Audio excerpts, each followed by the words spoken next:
আসসালামু আলাইকুম। আমাদের আজকে ক্লাসে সবাইকে স্বাগতম। শুরুতে আমাকে একটু কনফার্ম করো আমার সাউন্ড ভিডিও এভরিথিং ক্লিয়ার আছে কিনা, সব কিছু ক্লিয়ার আছে কিনা আমাকে একটু কনফার্ম করো। সাউন্ড ভিডিও সব কিছু ক্লিয়ার আছে কিনা আমাকে শুরুতে একটু কনফার্ম করো। আমার সাউন্ড ভিডিও সব কিছু ক্লিয়ার আছে কিনা। যদি সব কিছু ক্লিয়ার থাকে আমরা শুরু করে দিব, বেশিক্ষণ ওয়েট করব না। আমরা আধুনিক পদার্থবিজ্ঞানের অনেকগুলো ক্লাস নিলাম এবং প্রত্যেকটা টপিকস আমরা খুব ভালোভাবে অ্যানালাইসিস করছি। তো এখন হচ্ছে আমাদের লাস্টে তিনটা টপিকস বাকি আছে, ছোট্ট ছোট্ট তিনটা টপিকস। একটা হচ্ছে আমাদের ডি ব্রগলি তরঙ্গ বা ডি ব্রগলি তরঙ্গ দৈর্ঘ্য, এরপর হচ্ছে কম্পটন ক্রিয়া বা কম্পটন প্রভাব, এরপর হচ্ছে হাইজেনবার্গের অনিশ্চয়তা নীতি। যদিও নামগুলোর সাথে তুমি পরিচিত হইছ, বেসিক্যালি হচ্ছে তোমরা যখন ফার্স্ট ইয়ারে কেমিস্ট্রি গুণগত রসায়ন পড়ছো সেখানে আশা করি তুমি এই নামগুলোর সাথে একটু পরিচিত হয়েছিলা, যে আমাদের এই জিনিসগুলো হয়তো সেখানে ব্রডলি ছিল না বা ইকুয়েশনগুলো হয়তো তুমি খুব ভালো করে জানতা না। একইভাবে যেমন প্লাঙ্কের কোয়ান্টাম তত্ত্ব আমরা পড়তেছি, সেই কোয়ান্টাম তত্ত্ব তোমরা কেমিস্ট্রিতে পড়ছিলা।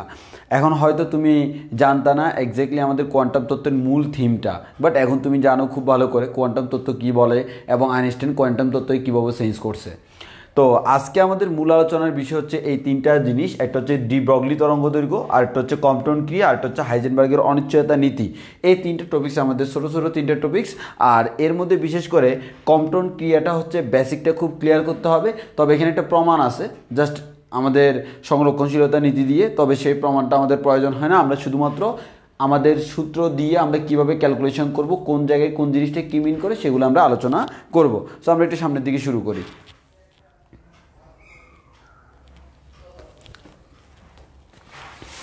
ওকে, তাহলে আমরা সামনের দিকে যাই। প্রথমে আমরা বলবো হচ্ছে ডি ব্রগলি তরঙ্গ। তো ডি ব্রগলি তরঙ্গ কি আমরা একটু ভালো করে খেয়াল করে দেখি। এখন আমরা প্রথমত আসি, আমরা প্রথমত যে টপিকটা পড়বো সেটা তাহলে আমাদের এটা হচ্ছে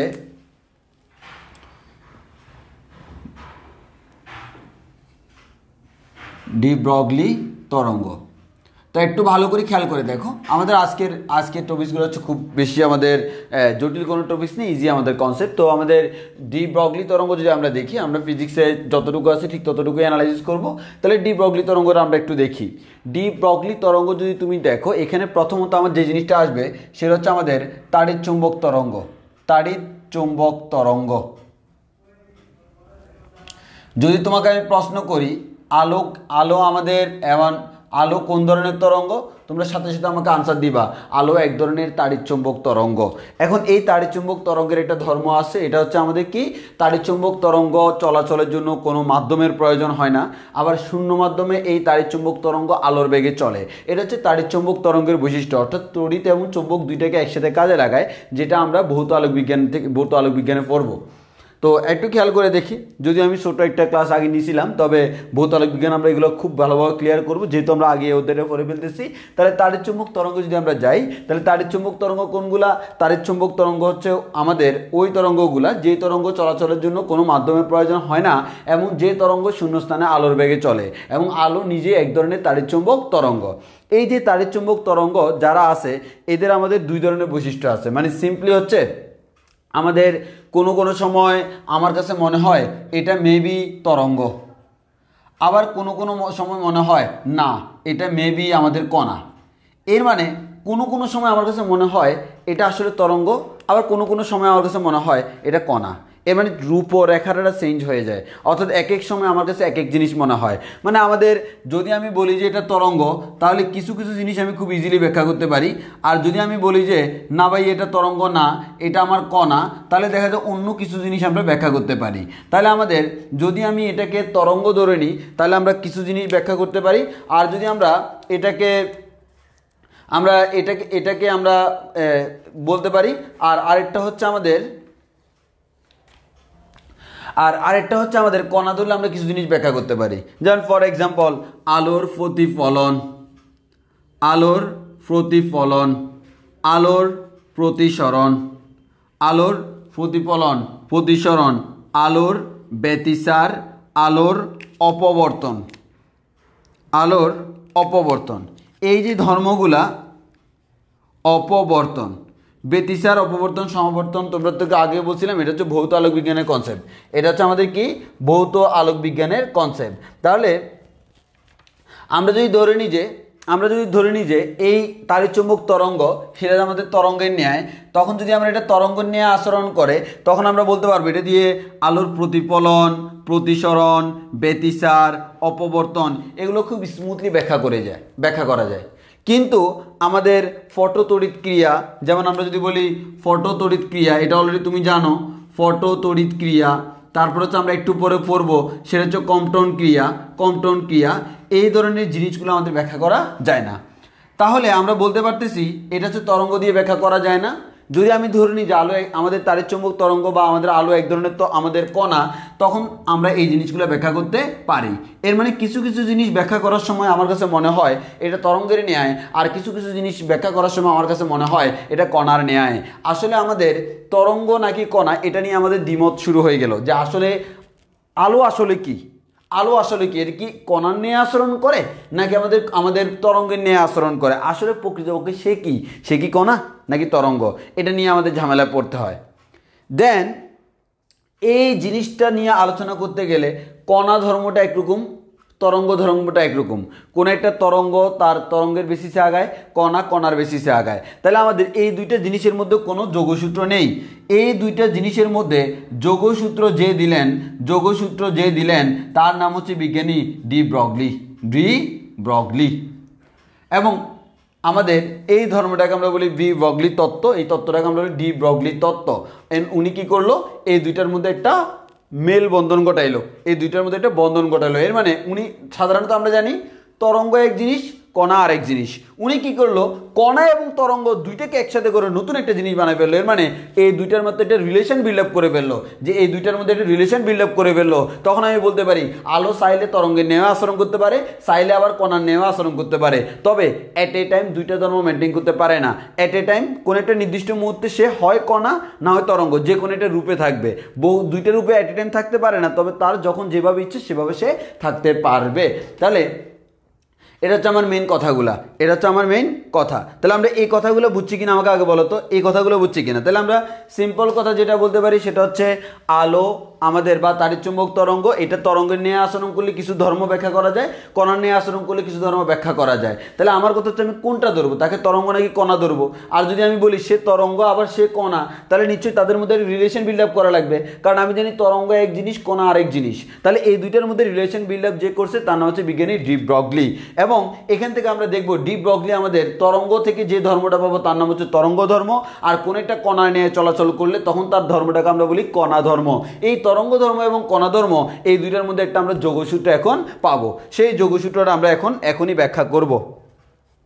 তাহলে একটু ভালো করে খেয়াল করে দেখো, আমরা পাইছিলাম মনে আছে আমরা শক্তির যে ফর্মুলা দিয়েছিলাম E=mc², এরপরে ভরবেগের সাথে একটা রিলেশন দিয়েছিলাম না, সেখানে আমরা পাইছিলাম এরকম E=√p² প্লাস m0² c⁴।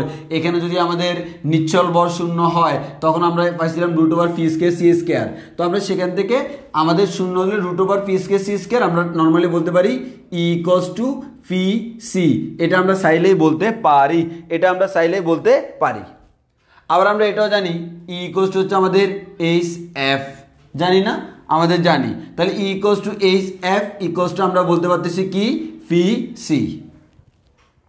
এবার আমরা যদি বলি ভাইয়া তাহলে আমার এখানে যদি আমরা বলি এই যে আমাদের এখানে h আমরা যদি বলি ভাই আমাদের p/c/f। এবার আসি সি আর এফ এর মধ্যে কি রিলেশন আছে, আমরা জানি ভাইয়া b=f ল্যামডা। তাহলে আমরা এখানে বলতে পারি c=f ল্যামডা। তাহলে c/f এটাকে আমরা কি বলতে পারি, ল্যামডা বলতে পারি। তাহলে আমরা এখান থেকে বলতে পারি হচ্ছে h হচ্ছে p/ল্যামডা। এখান থেকে আমরা বলতে পারি ল্যামডা হচ্ছে h/p। এটাই হচ্ছে আমাদের ডি ব্রগলির সূত্র। এবং আমাদের এখানে পি মানে কি, ভরবেগ। তাহলে আমরা বলতে পারি ভর ইন্টু বেগ h/p। এটা হচ্ছে আমার ডি ব্রগলির সূত্র।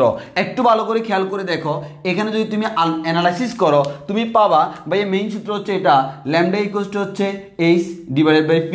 এইচটাকে আমরা বলি ভাইয়া প্লাঙ্কের ধ্রুবক। এখন ল্যামডা যেটা আছে সেটা হচ্ছে কি তরঙ্গ দৈর্ঘ্য কার ধর্ম, তরঙ্গের ধর্ম। আর পি মানে হচ্ছে কি ভরবেগ কার জন্য হয়, কোন একটা কণার জন্য হয়। তাহলে আমরা এখান থেকে বলতে পারলাম এটা হচ্ছে তার তরঙ্গ ধর্ম, এটা হচ্ছে তার তরঙ্গ ধর্ম, এটা হচ্ছে তার কণা ধর্ম। তাহলে তার তরঙ্গধর্ম এবং কণাধর্মের মধ্যে একটা রিলেশন বিল্ড আপ হয়ে গেল। তাহলে আমরা এখন থেকে এই ফর্মুলা ইউজ করতে পারবো, lambda equals to H by P অথবা lambda equals to H by MV, এই ফর্মুলা আমরা ব্যবহার করতে পারবো। আর একটা জিনিস তাহলে আমরা বলতে পারি, এই তাড়িৎচুম্বক তরঙ্গ যেটা, তার কোন ধর্ম আছে, তার একটা ধর্ম আছে যার নাম হচ্ছে দ্বৈত ধর্ম। এর মানে দ্বৈত ধর্ম মানে হচ্ছে এটা তরঙ্গ ন্যায় আচরণ করতে পারে, কণার ন্যায় আচরণ করতে পারে, যখন যেটা প্রয়োজন হয় তখন সে সেই রূপ ধারণ করে। তাহলে আমরা বলতে পারি এটা হচ্ছে ডি ব্রগলি তরঙ্গ। এতটুকুই আমাদের জানার জন্য এনাফ। এবং তোমাকে সূত্রটা মাথায় রাখতে হবে, ল্যামডা মানে হচ্ছে তরঙ্গ দৈর্ঘ্য, আর আমাদের এখানে এইচ মানে হচ্ছে প্লাঙ্কের ধ্রুবক, ফি মানে হচ্ছে ভরবেগ। আর যদি আমরা ভরবেগকে ভেঙে লিখি তখন হচ্ছে ভর ইন্টু বেগ। তাহলে আমরা বলতে পারি এটাই হচ্ছে আমাদের প্লাঙ্কের ডি ব্রগলি তরঙ্গ। তাহলে এতটুকু আমরা বুঝছি কিনা একটু বলো, এতটুকু বুঝছি কিনা বলো, এতটুকু সবার ক্লিয়ার কিনা, এতটুকু সবার ক্লিয়ার কিনা একটু বলো, এতটুকু সবার ক্লিয়ার কিনা একটু বলো। সিম্পল এই কথাগুলো মাথায় রাখলে হবে। আমার ডি ব্রগলি তরঙ্গ দৈর্ঘ্য শেষ, ডি ব্রগলি শেষ।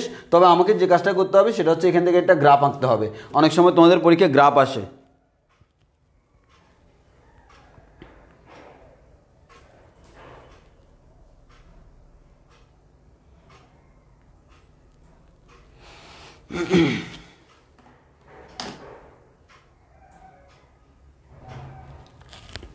আচ্ছা, এখানে একবারে সোজা সাপটা হিসাব কি ভাইয়া আমি তোমাদেরকে বলি। এক কথায় তাড়িৎচুম্বক তরঙ্গ, ফর এক্সাম্পল আলো এক ধরনের তাড়িৎচুম্বক তরঙ্গ, এরকম অনেক ধরনের তাড়িৎচুম্বক তরঙ্গ আছে। এই তাড়িৎচুম্বক তরঙ্গের যে ধর্মগুলো আছে, বিভিন্ন ধরনের ধর্ম, এই ধর্মগুলোর মধ্যে আছে প্রতিফলন, প্রতিসরণ, ব্যতিচার, অপবর্তন, ফটোতড়িৎ ক্রিয়া, কম্পন। এর মধ্যে আরও অনেকগুলো আছে, আমরা সব দেখাচ্ছি না। এর মধ্যে এই ধর্মগুলো যদি আমরা ব্যাখ্যা করতে চাই তাহলে আমাকে ধরে নিতে হবে ওইটা হচ্ছে এক ধরনের তরঙ্গ। আর এই ধর্মগুলো ব্যাখ্যা করতে হলে আমাকে ধরতে হবে এটা এক ধরনের কণা। এখন আমার মনে প্রশ্ন জাগে, ভাই তাহলে এটা কি তাড়িৎচুম্বক তরঙ্গ বা আমরা বলতে পারি আমাদের আলো, তাহলে এটা কি আসলে তরঙ্গ নাকি আসলে কণা? এখন আমরা বলতেছি না, এটা তরঙ্গ হইতে পারে, কণাও হইতে পারে। এর মানে এই হচ্ছে বহুরূপী, তার দুইটা রূপ আছে। ওই কারণে আমরা বলি এদের কোন ধর্ম আছে, দ্বৈত ধর্ম। দ্বৈত ধর্ম মানে হচ্ছে দুইটা ধর্ম আছে। কি কি ধর্ম? তরঙ্গ ধর্ম, কণা ধর্ম। এর মানে সে যখন ইচ্ছা, মনে করে এখানে তার তরঙ্গ হিসেবে আমাদের কি করা লাগে, প্রতিচ্ছবি দেখানো লাগে, তখন সে তরঙ্গের ন্যায় আচরণ করবে। এখানে তার কণা হিসেবে আমাদের প্রতিচ্ছবি দেখানো লাগে, তখন সে কণা ন্যায় আচরণ করবে। এর মানে সে যখন যেখানে ইচ্ছা ওইভাবে আমাদের কি করতে পারে, আচরণ করতে পারে। এখন আসি, যেহেতু আমরা বলতেছি দুইটা ধর্মই আছে, তাহলে দুইটা ধর্মের মধ্যে নিশ্চয় কি এটাও তাড়িৎচুম্বক, আমাদের আলোর ধর্ম, এটাও আলোর ধর্ম। তাহলে এই আলোর ধর্ম যে এই দুইটার মধ্যে একটা কমন যোগসূত্র থাকতে হবে না? তো আমরা সাধারণত জানি তরঙ্গ এক জিনিস, কণা আরেক জিনিস। তরঙ্গের ধর্ম একরকম, কণার ধর্ম আরেক রকম। এই দুইটার মধ্যে যে মেলবন্ধন সম্ভব এটা কেউ বিশ্বাস করতো না, কিন্তু বিজ্ঞানী ডি ব্রগলি প্রথম এই জিনিসটা চিন্তা করছে এবং উনি প্রমাণ করে দিছে lambda equals to H by P বা এইচ বাই এমভি হবে। আর E equals to P C এটা আমরা আগে থেকেই জানি। ই ইকুয়ালস টু পিসি কি আমরা আগে থেকেই জানি, ওই যে আমরা বড় একটা ফর্মুলা প্রমাণ করেছিলাম, E equals to root over P square C square plus M nought square C to the power 4। সেখানে নিশ্চল বড় যদি শূন্য হয়, এর মানে এম নটের মান শূন্য হলে ই ইকুয়ালস টু তুমি পিসি পাও। ই ইকুয়ালস টু পিসি আবার প্লাঙ্কের তত্ত্ব, কোয়ান্টাম তত্ত্ব থেকে জানি ই ইকুয়ালস টু এইচ এফ। তাহলে আমরা এখান থেকে বলতে পারি এফটা নিচে গেলে সি বাই এফ। তো আমরা তো জানি V equals to F lambda, এখান থেকে বলা হয় C equals to F lambda, C by F equals to আমরা বলতে পারি ল্যামডা, ল্যামডা দিয়ে দিলাম। তাহলে আমরা এখান থেকে পেলাম lambda equals to H by P অথবা ল্যামডা ইকুয়ালস টু হচ্ছে এইচ বাই এম ভি। তাহলে আমরা এখান থেকে এই কথাগুলো বলতে পারি এবং এটাই হচ্ছে তোমার ফাইনাল সূত্র। এই সূত্রটা তোমাকে মুখস্থ রাখতে হবে, lambda equals to H by P অথবা lambda equals to H by M V. এই সূত্রটা আমাকে মাথায় রাখতে হবে। একটু বুঝছি কিনা?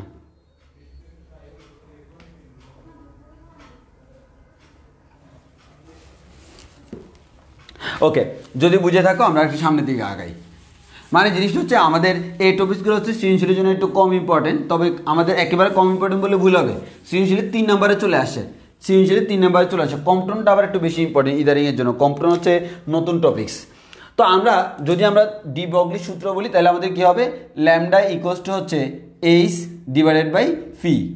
এবার তোমার পরীক্ষায় কি বলে জানো, পরীক্ষায় তোমাকে বলা হয় তুমি একটা গ্রাফ আঁকো। কোন গ্রাফ আঁকবা ভাইয়া? গ্রাফ যেটা আঁকবা সেটা হচ্ছে আমার পি ভার্সেস, এইদিকে রাখবা ভরবেগ, এইদিকে রাখবো হচ্ছে ল্যামডা।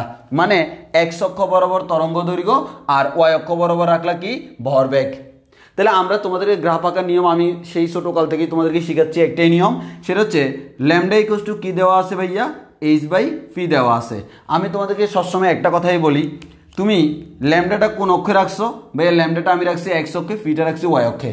যাকে এক্স অক্ষে রাখছো তার জায়গায় এক্স বসাই দাও, ইকুয়ালস টু যাকে ওয়াই অক্ষে রাখছো তার জায়গায় ওয়াই বসাই দাও। বাকি সব কিছু কি কনস্ট্যান্ট, মানে বসানোর পর বাকি সব কনস্ট্যান্ট। তাহলে এই কনস্ট্যান্ট কে, মানে এই শুধু একটা কনস্ট্যান্ট। হ্যাঁ, তাহলে আমরা এখান থেকে বলতে পারি কি, এখান থেকে বলতে পারি এক্স ওয়াই ইকুয়ালস টু ধ্রুবক। এটা কার সমীকরণ? এটা হচ্ছে আমার একটা আয়তাকার আমাদের আয়ত অধিবৃত্ত এটাকে বলা হয়। তোমরা যেহেতু এখন তোমরা সেকেন্ড ইয়ারের স্টুডেন্ট, তোমরা খুব ভালো করেই জানো যে আমাদের অধিবৃত্ত কী জিনিস এবং আয়ত অধিবৃত্ত কী জিনিস। আয়ত অধিবৃত্ত মানে হচ্ছে কি, আমাদের ওই সকল অধিবৃত্ত, যে সকল অধিবৃত্তের যে আমাদের অধিবৃত্তের মধ্যে একটা জিনিস হচ্ছে অসীম তট। সেই অসীম তট যেটা, ওই অসীম তট দুইটা যদি পরস্পর লম্ব হয়, মানে আয়ত অধিবৃত্তের মধ্যে যদি অসীম তট দুইটা পরস্পর লম্ব হয়, তখন আমি তাকে বলি কি, তখন আমি তাকে, আমাদের অসীম তট দুইটা যদি পরস্পর লম্ব হয় তখন আমি তাকে বলি হচ্ছে আয়ত অধিবৃত্ত। ফর এক্সাম্পল জিনিসটা হচ্ছে এরকম, আমি তোমাদেরকে ব্যাখ্যা করি। সাপোজ আমাদের এরকম, যে আমাদের এরকম একটা লাইন আছে, এরকম একটা লাইন আছে। এখন যদি তুমি অধিবৃত্ত আঁকো, অধিবৃত্তটা কেমন হবে জানো? অধিবৃত্তটা হবে এরকম।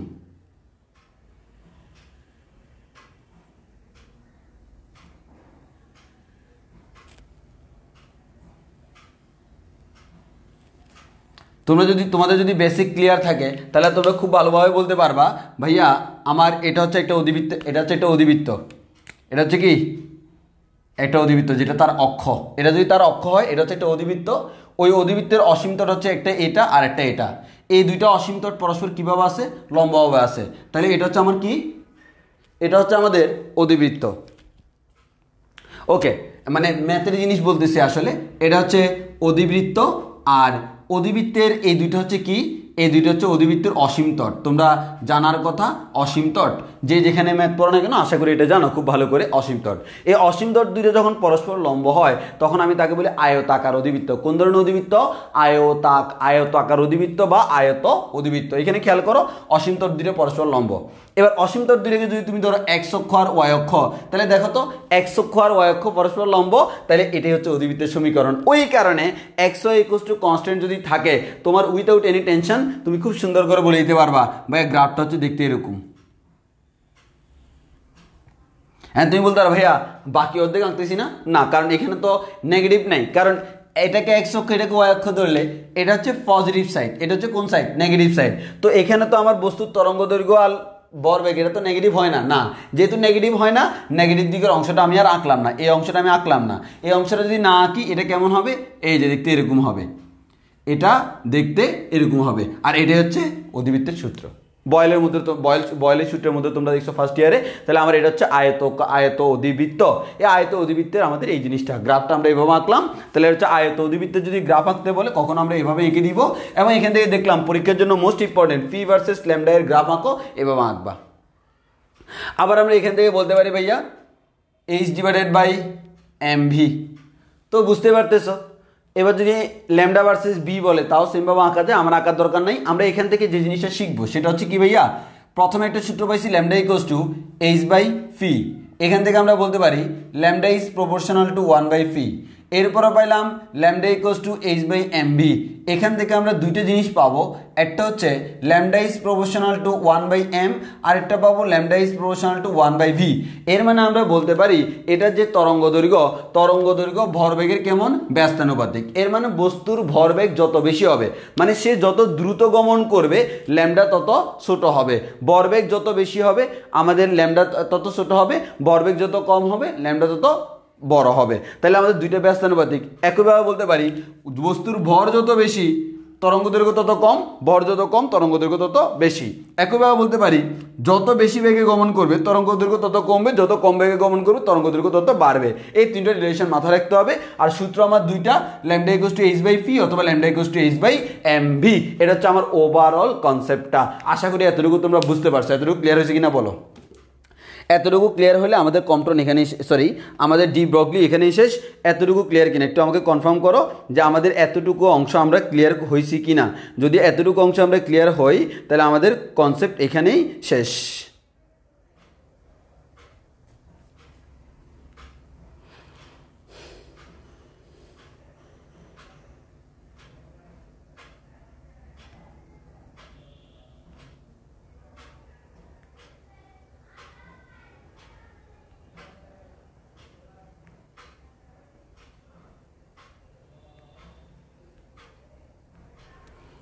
এতটুকু ক্লিয়ার হয়েছে কিনা বলো? যদি ক্লিয়ার হয় আমাদের শেষ। এবার আমরা কম্পটন পড়ব। ওকে,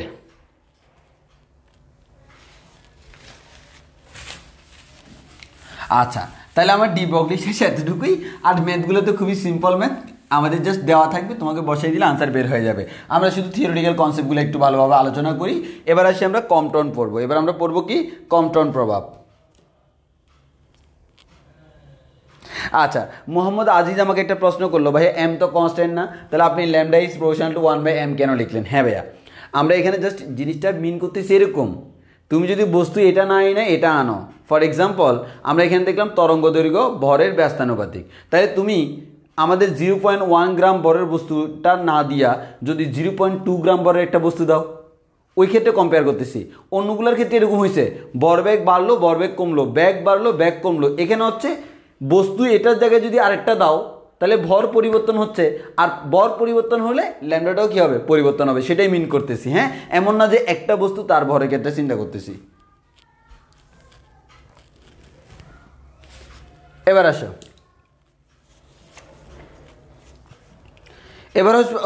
এবার পড়বো আমরা কম্পটন ক্রিয়া। কম্পটন ক্রিয়া, কম্পটন ক্রিয়া। কম্পটন ক্রিয়াটা কি খুব ভালো করে তোমাকে বুঝতে হবে। কম্পটন ক্রিয়া যে জিনিসটা সেটা তোমাকে খুব ভালো করে বুঝতে হবে। সেটা কিভাবে আমরা বুঝি একটু খেয়াল করো।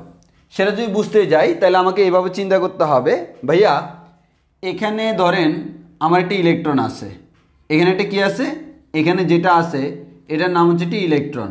এটা হচ্ছে একটি কি? ইলেকট্রন আছে। এটা একটি ইলেকট্রন। ভাইয়া আমাদের এটা হচ্ছে একটা ইলেকট্রন। এই ইলেকট্রনকে একটা ফোটন আঘাত করবে। কে আঘাত করবে? ফোটন। তো আমরা ধরে নিলাম এই যে ফোটন আমার আসতেছে, ফোটন আমার আসতেছে, এই ফোটন এসে ইলেকট্রনকে কী করলো? আঘাত করলো। ফোটন এসে যখন ইলেকট্রনকে আঘাত করলো, আমরা এখানে অক্ষ বিবেচনা করি। ফোটন যে দিকে যাচ্ছে এই দিকটাকে যদি আমরা এক্স অক্ষ বলি, তার লম্ব দিকটাকে আমরা ওয়াই অক্ষ বললাম। ওকে, এখন জিনিসটা হয় ক্যারাম খেলার গুটির মতো। মনে করো ক্যারাম খেলায় একটা গুটি আমার এটা আছে, অন্য একটা গুটি যখন তাকে দেখো, মনে করো অন্য একটা গুটি তাকে এই পজিশনে আঘাত করলো, মানে এক কথা বাঁকা দিক থেকে ধাক্কা দিল, তাহলে আমাদের কি হয়? এই গুটিটা এদিকে যায়, আর যাকে দিয়ে তুমি মারছিলা সেই গুটিটা আমার এদিকে চলে যায়। এরকম হয় না? একটা এই পাশে চলে গেল, একটা এই পাশে চলে গেল। এখানেও ঠিক সেম ক্রাইটেরিয়া হয় যে আমাদের ফোটন যখন আইসা ইলেকট্রনকে আঘাত করে, অর্থাৎ ফোটন মানে তো বুঝতো একটা শক্তি। ওই যে আমরা প্লাঙ্কের কোয়ান্টাম তত্ত্ব থেকে পাইছিলাম, আমার আলো কি আকারে যায়? আমার কাছে মনে হয় আমি লাইট মারছি, আলোটা নিরবচ্ছিন্ন দেখে আমার কাছে মনে হয় নিরবচ্ছিন্ন। কেন? কারণ এর দ্রুতি অনেক বেশি, যার কারণে আমার চোখে ধরা পড়ে না। কিন্তু আলো কেমন? বিচ্ছিন্ন, কণা কণা আকারে যাচ্ছে। হ্যাঁ, এই কণাটাকে আমরা বলছি, প্রত্যেকটা কণাকে আমরা বলতেছি এক একটা ফোটন বা কোয়ান্টা। এই যে ফোটন, তাহলে এটা হচ্ছে ইলেকট্রন আর এটা হচ্ছে কি? ফোটন। যে ফোটনটা যাচ্ছে, একটা ফোটন একটা ইলেকট্রনকে আঘাত করলো। ইলেকট্রনকে আঘাত করার পর ধরে নিলাম এদিক থেকে আঘাত করলো, এই ইলেকট্রনটা আমার এদিকে চলে গেল, তাহলে ইলেকট্রন আমার এদিকে চলে যাচ্ছে। এটা হচ্ছে সেই ইলেকট্রন, এটা হচ্ছে আমার কি? ইলেকট্রন। এবং আমার যে ফোটন যেটা ছিল ওই ফোটনটা এদিকে চলে গেল, যে কোনো দিকে যাইতে পারে।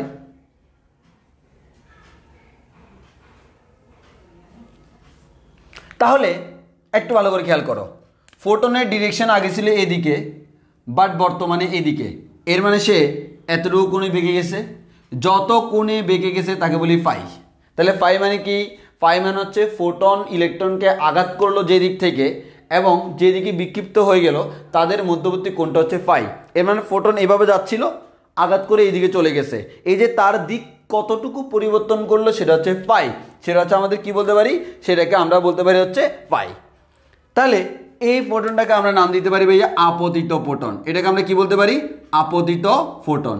আর এটাকে আমরা নাম দিতে পারি হচ্ছে ভাইয়া, এটা হচ্ছে বিক্ষিপ্ত ফোটন। এটাকে কি নাম দিতে পারি? বিক্ষিপ্ত ফোটন। এখন আসো, আমাদের এটাকে আমরা বলতে পারি ভাইয়া বিক্ষিপ্ত ইলেকট্রন। এটাকে আমরা বলতে পারি ভাইয়া বিক্ষিপ্ত ইলেকট্রন। তাহলে আমরা এখানে যে জিনিসটা দেখতেছি, কোনো একটা ফোটন একটি ইলেকট্রনকে, যে ইলেকট্রনটা ইনিশিয়াল শুরুতে সে কী ছিল, স্থির ছিল, স্থির একটা ইলেকট্রনকে আঘাত করলো, আঘাত করলে ইলেকট্রনটা এদিকে বিক্ষিপ্ত হয়ে গেল একটা ব্যাগে, আর আমাদের ফোটনটা এদিকে চলে গেল। যাওয়ার পর এদের মধ্যে পার্থক্যটা কী হয়েছে একটু ভালো করে চিন্তা করো। এদের মধ্যে পার্থক্যটা কী হলো? পার্থক্যটা হলো সে ধাক্কা দেওয়ার আগে তার তরঙ্গ দৈর্ঘ্য ছিল এতটুকু, এবং ধাক্কা দেওয়ার পর তার তরঙ্গ দৈর্ঘ্য হলো এতটুকু। পার্থক্যটা বুঝো। তাহলে আমাকে বলো তো, সে ধাক্কা দেওয়ার পর মানে বিক্ষিপ্ত হওয়ার পর তরঙ্গ দৈর্ঘ্য বাড়ছে না কমছে? ধাক্কা দেওয়ার আগে দৈর্ঘ্য ছিল এতটুকু, ধাক্কা দেওয়ার পরে তরঙ্গ দৈর্ঘ্য হলো এতটুকু। আমাকে বলো ফোটন ইলেকট্রনকে ধাক্কা দেওয়ার পর তার তরঙ্গ দৈর্ঘ্য বাড়লো না কমলো? একটু আমাকে চিত্র দেখে বলো, চিত্র দেখে বলো, চিত্র দেখে আমাকে বলো।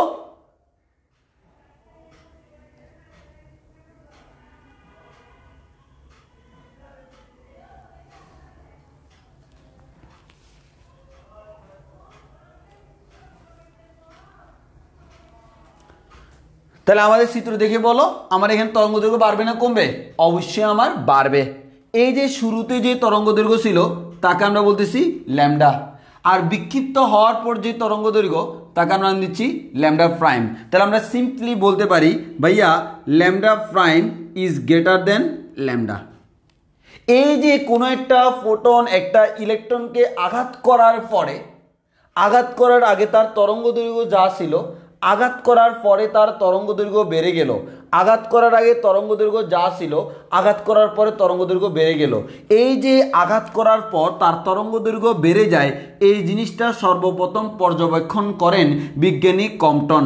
অর্থাৎ বিজ্ঞানী কম্পটন এই জিনিসটা সর্বপ্রথম পর্যবেক্ষণ করছে। হায় রে কাহিনী, উমা এখানে কি হয়, বুক ধাক্কা দিলে বড় হয়ে যায়, ধাক্কা দিলে বড় হয়ে যায়। তাহলে এই যে বড় হয়ে যায়, এই বড় হয়ে যাওয়ার যে মেকানিজম, এটা যে সে ধরতে পারে না, সবার চোখে সব কিছু ধরা পড়ে না।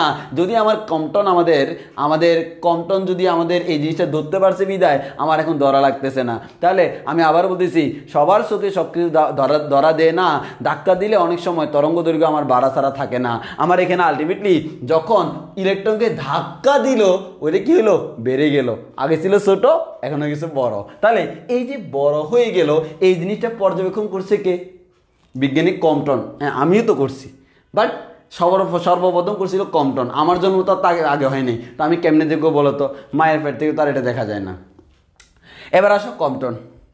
তাহলে এই কম্পটনের নামানুসারে এটা এই ধর্মটা, অর্থাৎ একটা ফোটন একটা ইলেকট্রনকে আঘাত করার পর তার তরঙ্গ দৈর্ঘ্য বেড়ে যায়, তরঙ্গ দৈর্ঘ্য বেড়ে যায়, তরঙ্গ দৈর্ঘ্য বেড়ে যায়, তরঙ্গ দৈর্ঘ্য বেড়ে যায়। ফোটনের এই ধর্মটাকে আমরা বলি কম্পটন প্রভাব বা কম্পটন ক্রিয়া। এটাকেই বলা হয় কম্পটন প্রভাব বা কম্পটন ক্রিয়া, কম্পটন ক্রিয়া। একটু ইনডিরেক্টলি তুমি চিন্তা করলে এটা কিন্তু আমাদের বাস্তব জীবনে ঘটে। আশা করি আর ভুলার কোনো কাহিনী নাই। তাহলে আমাদের বাড়লো, ছোটো হওয়ার চান্স নাই, ধাক্কা দিলে বড় হয়ে যায় না, বড় হয়ে গেছে। তাহলে আমরা বলতে পারি এটা বড় হয়ে গেছে, বড় হয়ে গেছে। এই যে তরঙ্গ দৈর্ঘ্য বেড়ে গেছে এটাকে আমরা বলতেছি, যে পর্যবেক্ষণ করলো কম্পটন তার নামানুসারে আমরা এটাকে বলতে পারি কম্পটন ক্রিয়া, কম্পটন ক্রিয়া। এতটুকু আমরা বুঝছি কিনা বলো? এতটুকু আমরা বুঝছি কিনা? এতটুকু আমরা বুঝছি কিনা?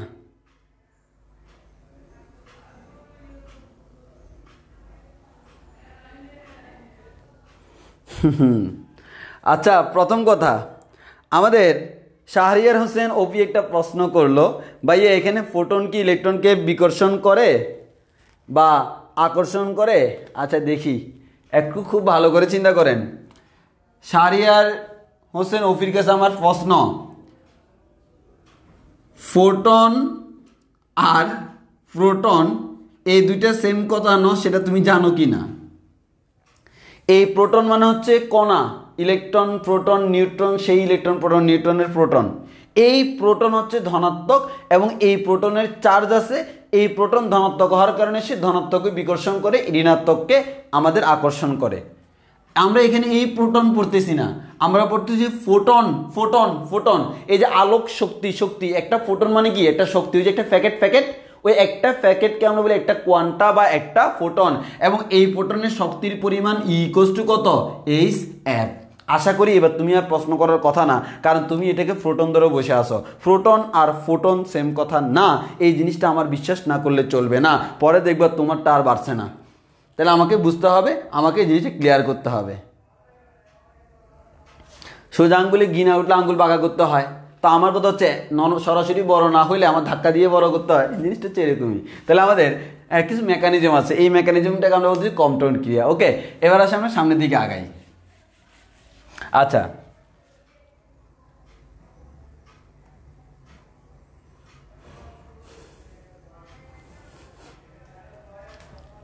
তাহলে আমরা আশা করি বুঝতে পারছি। এবার বললো একজন বললো ফোটন কি আসলে ইলেকট্রন? না রে বাবা, এটা হচ্ছে আমার ইলেকট্রন না, এটা হচ্ছে একটা তাড়িৎচুম্বক তরঙ্গ বা এটা কণা। এই যে কম্পটন ব্যাখ্যা করতেছি মানে এখন এটা কণার নিয়ে আচরণ করতেছে, এটা হচ্ছে একটা কণা। এই কণাটা আইসা ধাক্কা দিল, এই কণাটা আইসা ধাক্কা দিল, এই কণাটা আইসা ধাক্কা দিল, হ্যাঁ আইসা ধাক্কা দিল। তাহলে আমার এটা হচ্ছে ফোটন, ওই যে আলো থেকে যেটা বের হচ্ছে, হ্যাঁ আলোকে এই যে ফোটনটা একটা প্যাকেট, হ্যাঁ কোয়ান্টাম তত্ত্ব অনুযায়ী আমরা যেটা পড়ছিলাম। তো আসো আমাদের এখানে একটু ভালো করে, তাহলে আমরা এখানে একটু খেয়াল করি, আমরা এখানে যদি আমরা চিন্তা করি, এদিকে আমরা রাখলাম আপতিত, এদিকে আমরা রাখলাম আপতিত, আর এদিকে আমরা রাখলাম হচ্ছে বিক্ষিপ্ত, এদিকে রাখলাম বিক্ষিপ্ত।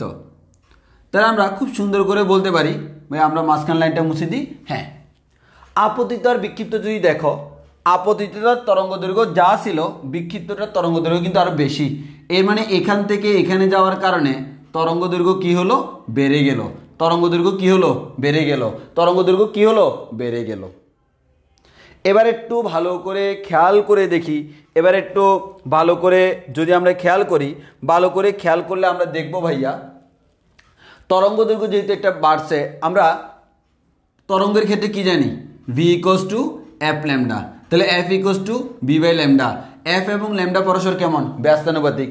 তাহলে এখান থেকে এখানে যাওয়ার কারণে ল্যামডা বেড়ে গেল, এর মানে কম্পাঙ্ক কি হলো? কমে গেল। এখানকার কম্পাঙ্ক এফ, এখানকার কম্পাঙ্ক হচ্ছে এফ প্রাইম। তাহলে তরঙ্গ দৈর্ঘ্য বেড়ে যাওয়া মানে কম্পাঙ্ক কমে যাওয়া, কারণ ব্যস্তানুপাতিক সম্পর্ক। এর মানে কম্পাঙ্ক শুরুতে বেশি ছিল, এরপর কমে গেল।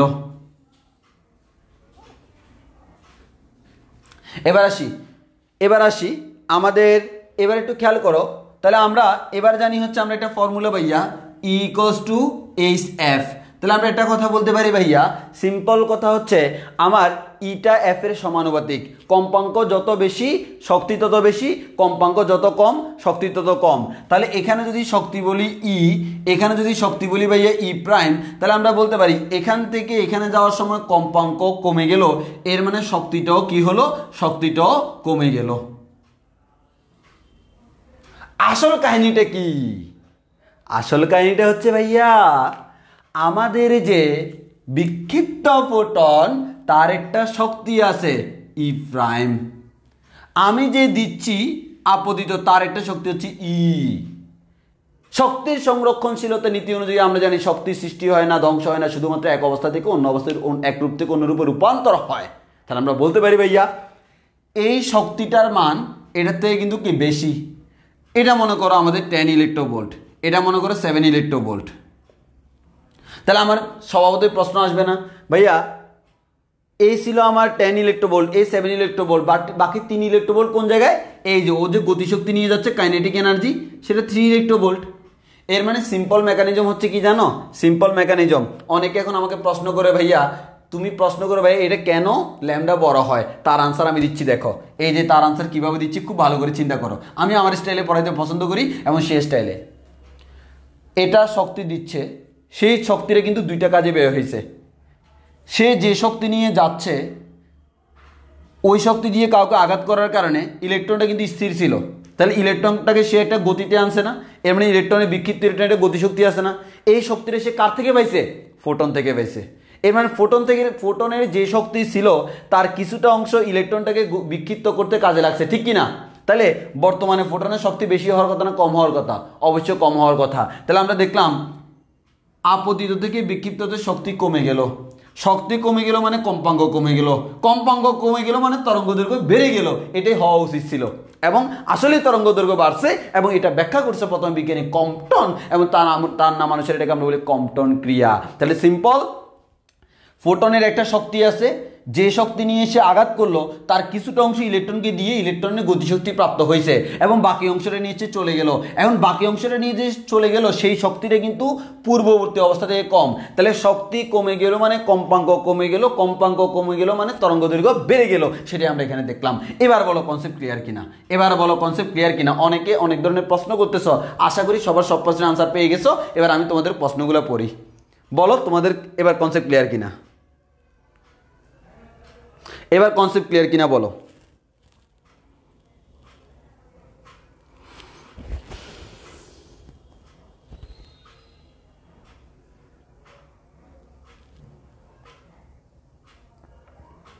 দেখো সব কিছুর এটাই সিস্টেমেটিক ওয়ে আছে, মানে কীভাবে তোমাকে বুঝাইতে হবে। আমি শুরুতে যদি এভাবে বলতাম তখন এবার তুমি এতক্ষণ ভুলে যেতে কম্পটন কী জিনিস। এখন তুমি এবার তোমার মাথায় এলোমেলো জিনিস খাটবে, ভাই আসলে কম্পটন কি ডেফিনেশন কীভাবে দিব। আমি ওই কারণে আগে ডেফিনেশন দিয়ে দিছি। তরঙ্গ দৈর্ঘ্য বেড়ে যায়, দেখছে কে? কম্পটন। কে দেখছে? কম্পটন। এটাই হচ্ছে কম্পটন ক্রিয়া। এবার কেন হয়? উল্টা পথে যাইয়া আবার উল্টা রিটার্ন করছি, জায়গা মতো চলে আসছি। আশা করি আর ভুলে যাওয়ার কোনো কথা নয়, কারণ আমাদের সাথে সবসময় কম্পটন তত্ত্ব রয়। আর বুঝতেই পারতেছো ঠেলার নাম বাবাজি, একটু যখন ঠেলেছি আমরা তার মধ্যে একটু করে বাড়িয়েছি, এর মানে একটু করে ঠেলা দিলে বেড়ে যায়, বুঝতেই পারতেছো বেড়ে যায়। তবে একটা জিনিস মাথায় রাখবা, সবসময় অতিরিক্ত ঠেলা দিয়ে বাড়াতে চেষ্টা করিও না, কারণ সব কিছু বেড়ে গেলে সব কিছু বাড়ে না, কিছু জিনিস বেড়ে গেলে কিছু জিনিস কমে যায়। ওই কারণে যদিও তরঙ্গ দৈর্ঘ্য বাড়ছে, সাইজে কিন্তু বাড়ছে, বাট শক্তি কি কমে গেছে। ওই কারণে বুঝতে হবে যে আমার শক্তি জিনিসটা এখানে ইনভলভ, যেটা চোখে দেখা যায় না, ফিল করা যায়। ওই কারণে দেখতে খালি বড় হইলে হবে না, ভিতরে এনার্জি কতটুকু আছে সেটাও দেখতে হবে। ওই কারণে বেশি চাপাচাপি করা যাবে না, বেশি ধাক্কাধাক্কি করা যাবে না। তাহলে আমাদের লিমিটেড করতে হবে, পরিমিত। আশা করি কম্পটন তত্ত্ব তোমাদের বাস্তব লাইফে তোমরা অ্যাপ্লাই করে আমাকে মনে রাখবা। আপাতত এতটুকু জানলে হবে, এর থেকে বেশি জানিও না।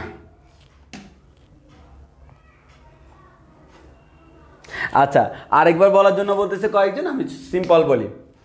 কোন একটা ফোটন, এই ফোটনটা যে কোনো জায়গা থেকে উৎপন্ন হতে পারে। ফর এক্সাম্পল এক্স রে যাচ্ছে, একটা এক্স রে গিয়ে একটা ইলেকট্রনকে আঘাত করলো, এই এক্স রের যে কণাটা সেও তো আমাদের তাড়িৎচুম্বক কণা। তাহলে আমরা সেক্ষেত্রে আমরা বলতে পারি, তো আমার এরকম যে কোনো কেস যে কোনোভাবে সৃষ্টি হতে পারে। এক কথায় কোনো একটা ফোটন যাইয়া ইলেকট্রনটাকে আঘাত করলো, যে কোনো ইলেকট্রনকে যদি সে আঘাত করে, ইলেকট্রনটা কোনো একটা নির্দিষ্ট দিকে বিক্ষিপ্ত হবে আর আমাদের ফোটনটা একটা নির্দিষ্ট দিকে চলে যাবে। এই ফোটন কত ডিগ্রি কোণে চলে গেল সেটা হচ্ছে পাই। ক্যালকুলেশন একটু পরে করব। তো আমরা দেখলাম আপতিত, অর্থাৎ ইলেকট্রনকে আঘাত করার আগে তার ল্যামডা যা ছিল, আঘাত করার পরে ল্যামডা বেড়ে গেল, অর্থাৎ আপতিত ফোটনের তরঙ্গদৈর্ঘ্য যা, বিক্ষিপ্ত ফোটনের তরঙ্গদৈর্ঘ্য আরও বেশি। এই যে আপতিত ফোটনের তুলনায় বিক্ষিপ্ত ফোটনের তরঙ্গদৈর্ঘ্য যে বেশি, এই তরঙ্গদৈর্ঘ্য বেশি, এটা সর্বপ্রথম পর্যবেক্ষণ করছে বিজ্ঞানী কম্পটন, এবং এই কনসেপ্টটাকে তার নামানুসারে নাম দেওয়া হয় কম্পটন ক্রিয়া বা কম্পটন প্রভাব। এবার আসো কেন আমাদের এমন হয়। তো আমরা সেখান থেকে বললাম কি, ভাই সিম্পল কথা হচ্ছে, আমার এখান থেকে যখন যাচ্ছে এই যে আমার ফোটনটা, এই ফোটনের একটা শক্তি আছে, সেই ফোটনের শক্তি আমরা জানি কোয়ান্টাম তত্ত্ব অনুযায়ী E=H দিয়ে বের করা হয়। তাহলে এই ফোটনের একটা শক্তি আছে, এই শক্তিটা দুইটা কাজে বের হয়েছে। একটা হচ্ছে ইলেকট্রনটাকে গতিশীল করার জন্য, এর মানে তার শক্তির কিছুটা অংশ এখানে বের হয়ে গেছে। যেহেতু শক্তির সংরক্ষণশীলতা নীতি অনুযায়ী শক্তি সৃষ্টি করা যায় না, যেটা বের হয়ে গেছে সেটা হয়ে গেছে, বাকি যেটা আছে সেটা নিয়ে সে মুভমেন্ট করতেছে। এখন বাকি যেটা, এর মানে কি আগে যা ছিল তার থেকে একটু কমে গেছে না? জি ভাই কমে গেছে, এর মানে শক্তি কমে গেছে। এখান থেকে এখানে যাওয়ার সময় শক্তি কমে গেছে। শক্তি আর কম্পাঙ্ক পরস্পর সমানুপাতিক, শক্তি কমে গেছে মানে কম্পাঙ্কও কমে গেছে। আর আমরা জানি কম্পাঙ্ক এবং তরঙ্গদৈর্ঘ্য ব্যস্তানুপাতিক, এর মানে কম্পাঙ্কও কমে গেছে মানে তরঙ্গদৈর্ঘ্য বেড়ে গেছে। ওই কারণে বলতেছি আসলে এখানে বাড়ার কথাই ছিল, বাট বাড়লেও তো সবাই তো সব কিছু দেখে না। হ্যাঁ, এটা দেখছে কে? কম্পটন। যে দেখছে তার ক্রেডিট। তাহলে আমরা বলতে পারি এটাকে আমরা কম্পটন ক্রিয়া বা কম্পটন প্রভাব। আশা করি বুঝতে পারছো।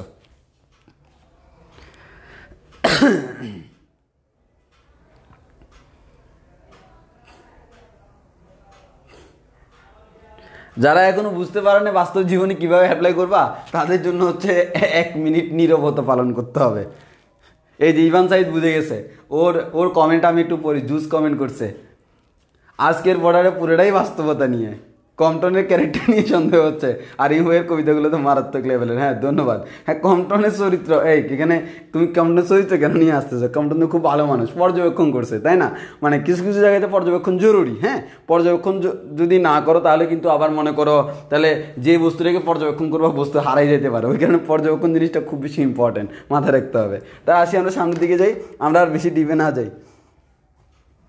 অনেকে প্র্যাকটিক্যালি বিশ্বাসী, এই প্র্যাকটিক্যাল তত্ত্ব দিয়ে দিলাম তো। হ্যাঁ আর বেশি প্র্যাকটিক্যাল করতে গেলে সেটা তোমরা একটু সিক্রেটলি করিও, সব প্র্যাকটিক্যালি করা যায় না। আচ্ছা আমরা একটু খেয়াল করি, প্র্যাকটিক্যাল জিনিসটা এমন যে আমরা মনে করি প্র্যাকটিক্যাল মানে হাতে নাতে। দেখো প্র্যাকটিক্যালের ডেফিনেশন তোমরা জানো, প্র্যাকটিক্যাল কথাটার মানে কি? হাতে নাতে করা, সরাসরি করা, এমন না যে দেখাই দেখাই করা। আমরা মনে করি প্র্যাকটিক্যাল মানে হচ্ছে দেখাই দেখাই করা। আরে ভাই না, সব আমরা প্র্যাকটিক্যালি তো সব কাজই করি, বাট সব কাজ দেখাই দেখাই করি না। যে জিনিসটা দেখাই দেখাই করি সেটাও প্র্যাকটিক্যাল, যে জিনিসটা না দেখাই করি সেটাও practical. I mean every case যেটা আমরা হাতে ধরে করি বা সরাসরি করি সেটাই হচ্ছে প্র্যাকটিক্যাল। সো প্র্যাকটিক্যালি সব প্র্যাকটিক্যালি করা যায় না, কিছু প্র্যাকটিক্যাল আমার সিক্রেটলি করতে হয়। তাহলে আসো আমরা সামনের দিকে যাই। মিনাজুদ্দিন কমল বাস্তব জীবনের প্রয়োগ জানতে চাচ্ছে। তোমার জীবন বৃথা রে ভাই, তোমার জীবন বৃথা। বাস্তব জীবনের প্রয়োগটা তুমি এটাই জানো না, হয়েছে? আমাদের আর সামনের দিকে আগানোর দরকার নেই, আমরা এখানে কম্পটনে ইকুয়েশন করি। হ্যাঁ তাহলে বাস্তব জীবনে তোমরা প্রয়োগ করিও। ওকে এবার সামনের দিকে আগাই। সামনের দিকে যদি আগাই তাহলে আমরা একটু খেয়াল করি, এখান থেকে একটি ইকুয়েশন বের করা যাবে। যে ইকুয়েশনটা হচ্ছে এরকম, ভাইয়া আমাদের এখানে যেটা বের করতে হয় সেটা হচ্ছে তরঙ্গ দৈর্ঘ্য বেড়ে গেল, কতটুকু বেড়ে গেল সেটাকে আমরা বলি ডেল্টা ল্যামডা। ডেল্টা ল্যামডা মানে কি? Lambda prime minus lambda. তো আমাকে পরীক্ষায় যে কাজটা করতে হয়, ডেল্টা আমাদের তরঙ্গ দৈর্ঘ্যের পার্থক্য বের করা লাগে অথবা ল্যামডা প্রাইম বের করা লাগে। তাহলে আমার তরঙ্গ দৈর্ঘ্যের পার্থক্য বের করার জন্য একটা ফর্মুলা আছে, সেই ফর্মুলাটা বড় প্রমাণ করে করতে হয়। প্রমাণ আমাদের প্রয়োজন নেই, আমরা মাথায় রাখবো ডেল্টা ল্যামডা ইকুয়ালস টু হচ্ছে H by M not C into 1 minus cos phi. এটাকে আমরা বলতেছি হচ্ছে তরঙ্গ দৈর্ঘ্যের পার্থক্য। বা তরঙ্গ দৈর্ঘ্যের যে পার্থক্য, সেই তরঙ্গ দৈর্ঘ্যের পার্থক্যকে আমরা বলতে পারি H divided by M not C into 1 minus cos phi. এবার একটু ভালো করে খেয়াল করে দেখো, আমাদের এখানে যদি কখনো তরঙ্গ দৈর্ঘ্যের পার্থক্য বের করতে বলে তখন তুমি এই সূত্র ব্যবহার করবা। এবার একটু ভালো করে খেয়াল করে দেখো, আমরা যদি ডেল্টা ল্যামডার জায়গায় লিখতে পারি lambda prime minus lambda equals to H divided by M not C into 1 minus cos of phi. তাহলে আমরা এখান থেকে লিখতে পারি ল্যামডা প্রাইম ইকুয়ালস টু, এটা ডান দিকে গেলে কি হয়, lambda plus H by M not C into 1 minus cos phi. তাহলে একটু ভালো করে খেয়াল করো, আমরা এই দুটো সূত্র মাথায় রাখবো। এক নম্বর দুইটা যদি সেম সূত্র, এটা দিয়ে আমরা তরঙ্গ দৈর্ঘ্যের পার্থক্য বের করতেছি। আর এই ল্যামডা প্রাইম মানে কি? ল্যামডা প্রাইম মানে কিন্তু এটা, এর মানে বিক্ষিপ্ত ফোটনের তরঙ্গ দৈর্ঘ্য বের করতে বলে এটা বের করব, বিক্ষিপ্ত ফোটনের তরঙ্গ দৈর্ঘ্য, বিক্ষিপ্ত ফোটনের তরঙ্গ দৈর্ঘ্য। তাহলে আমাকে প্রথমত বলো আমরা এই সূত্রটা আমরা বুঝবো কিনা। একটু ভালো করে খেয়াল করো, এই সূত্রটা হচ্ছে কি, delta lambda equals to H divided by M not C into 1 minus cos pi, H by M not C into 1 minus cos pi. তাহলে আমাদের এইচটা কি? প্লাঙ্কের ধ্রুবক। এম নটটা কি?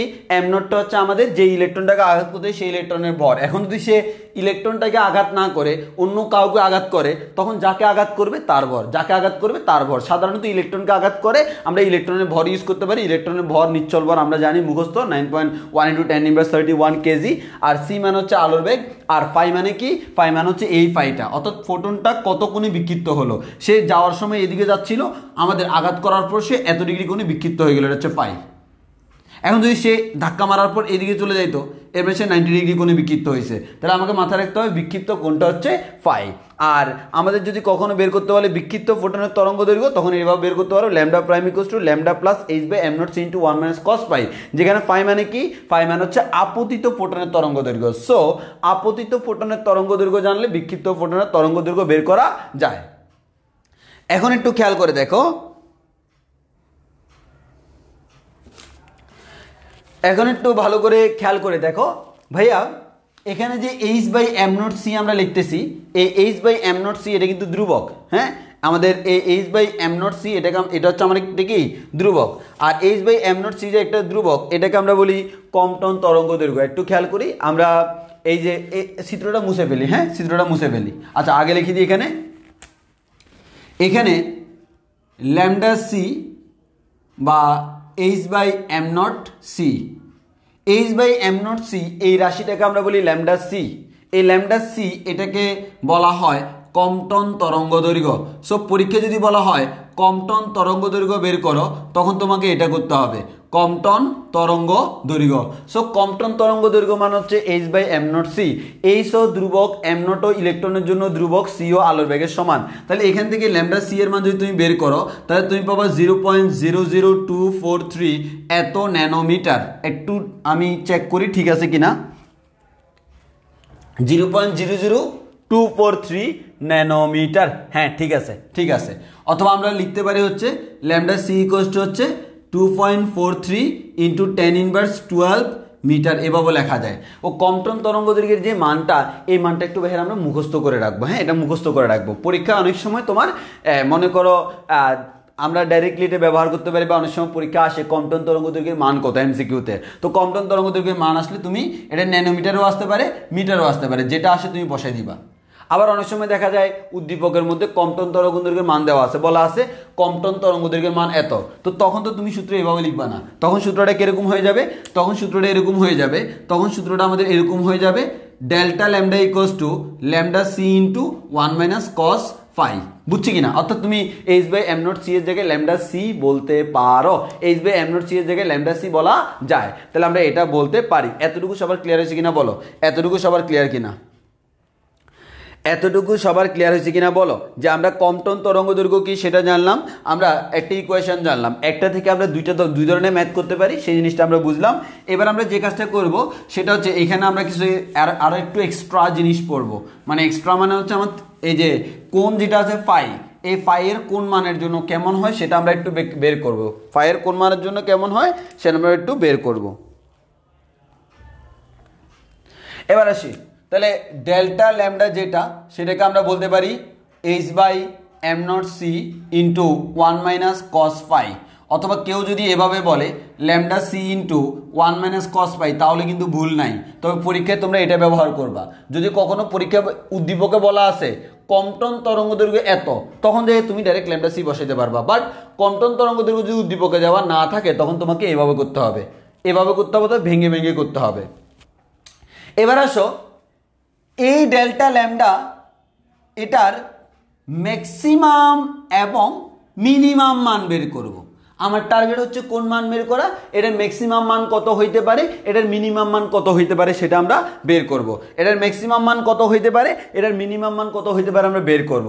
এখন আসো ভাইয়া, আমার এখানে ultimately everything depends on the angle. তাহলে আমাদের এখানে যে অ্যাঙ্গেলটা আছে এই অ্যাঙ্গেলের উপর সবকিছু ডিপেন্ড করে। দেখো H constant, M nought constant, C constant, বাকিটা ডিপেন্ড করে কার উপর, ফাইয়ের উপর, কারণ ফাই যে কোনো কিছু হইতে পারে। তাহলে আমরা দেখি আমাদের ফাইয়ের মান কত হলে কি হয়। এখন আমরা কসের ক্ষেত্রে ফাইয়ের মানের জন্য কয়েকটা জিনিস জানি। কস, আমাদের কস ফাই যদি বের করতে যাই, কস 0 ডিগ্রির মান আমরা জানি কত 1।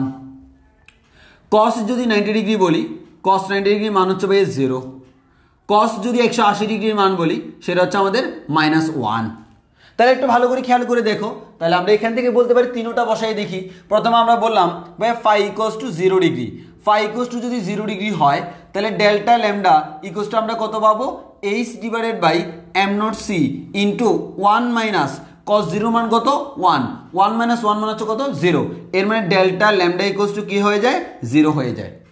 তাহলে আমরা এখান থেকে একটা কথা বলতে পারি, আমাদের ডেল্টা ল্যামডা মানে কি, lambda prime minus lambda equals to 0। তাহলে এখান থেকে বলা যায় lambda prime equals to lambda. এর মানে আমরা একটা কথা বলতে পারি, কখনো যদি ফাইয়ের মান 0 হয়, পায়ের মান 0 হচ্ছে মানে কি, পায়ের মান 0 হচ্ছে মানে সে যেদিকে যাওয়ার সেদিকে যাচ্ছে।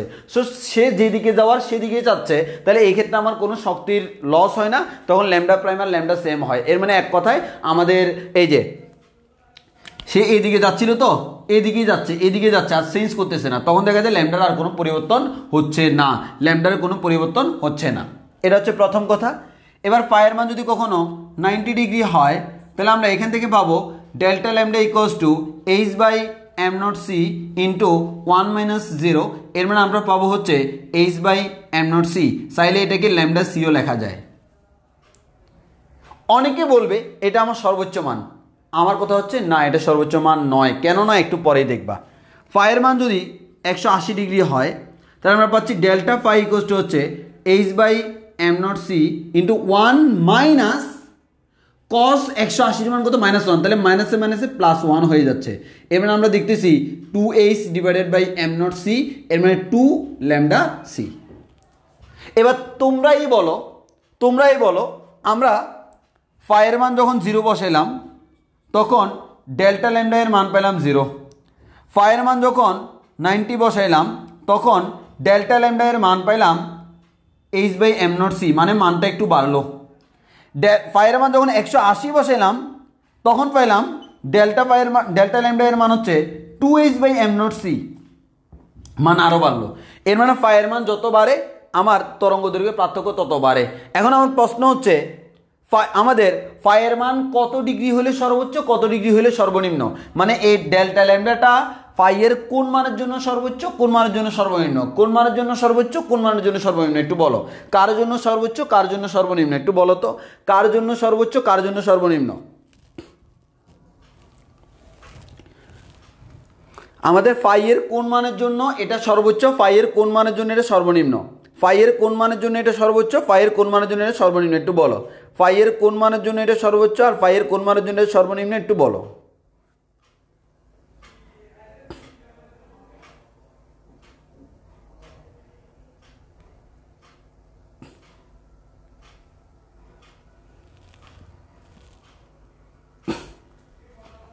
এক্স্যাক্টলি। তাহলে আমরা দেখতেছি এই মানটা হচ্ছে মিনিমাম, এই মানটা হচ্ছে কি মিনিমাম, আর এই মানটা হচ্ছে ম্যাক্সিমাম। এটা আমি তোমাকে তিনোটা দিলাম কেন, অনেকগুলা বইতে লেখা আছে এটা সর্বনিম্ন, 90 হইলে সর্বোচ্চ। এটা 100% ভুল আইডিয়া। 90 যদি সর্বোচ্চ হইতো এর থেকে বেশি কি হওয়া সম্ভব না, তো আমার তো এর থেকে বেশি হয়েছে। সো সেন্সিটিভ থাকবা, কিছু কিছু বইতে এই জিনিসটা ভুল লিখছে, এটা ভুল ইনফরমেশান, 100% ভুল। এই যে দেখো আমি ক্যালকুলেশন করে দিচ্ছি। তাহলে যদি কখনো বলা হয় তোমাকে পরীক্ষায় আমাদের তরঙ্গ দৈর্ঘ্যের পার্থক্য সর্বনিম্ন হলে ফাই কত 0, সর্বোচ্চ হলে 180, ফাই 0 হলে সর্বনিম্ন, ফাই 180 হলে সর্বোচ্চ, সর্বনিম্ন 0, সর্বোচ্চ 2h by M not C, অথবা চাইলে বলতে পারি ল্যামডা সি, 2 ল্যামডা সি বলা যায়। এতটুকু সবার ক্লিয়ার কিনা বলো, এতটুকু সবার ক্লিয়ার কিনা, এতটুকু সবার ক্লিয়ার কিনা বলো।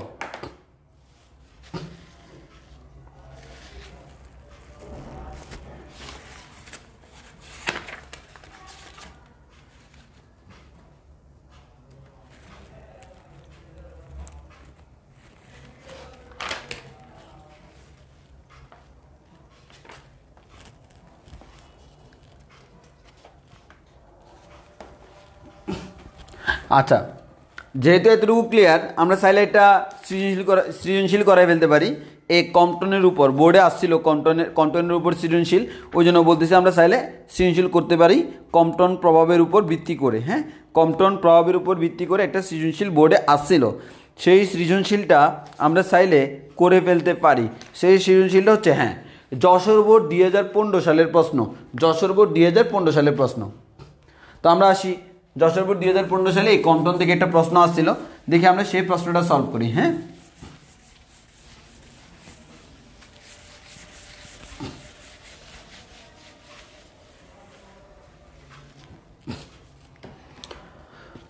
প্রশ্নটা ছিল এরকম, তাহলে যশোর বোর্ড 15, প্রশ্নটা ছিল এরকম 2500 ন্যানোমিটার তরঙ্গ দৈর্ঘ্যের, 2500 ন্যানোমিটার তরঙ্গ দৈর্ঘ্যের এক্স রশ্মি কোনো বস্তুকে আঘাত হেনে 60 ডিগ্রি কোণে বিক্ষিপ্ত হলো, 60 ডিগ্রি কোণে বিক্ষিপ্ত হলো।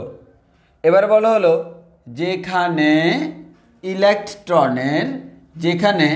ইলেকট্রনের নিচ্ছল ভর নিচ্ছল ভর 9.1 ইন্টু 10^31 কেজি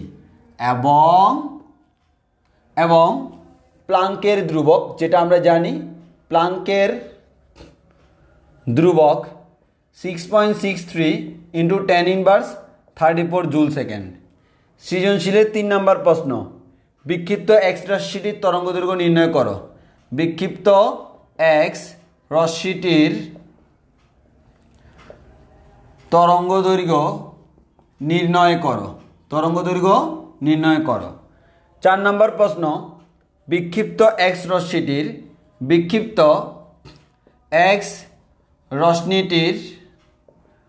শক্তি আপতিত রশ্মিটির চেয়ে সামান্য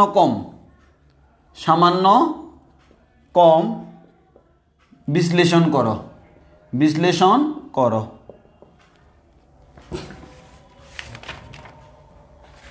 আচ্ছা, তাহলে আশা করি তোমরা অলরেডি নিজেরাই আনসার বের করতে পারবা।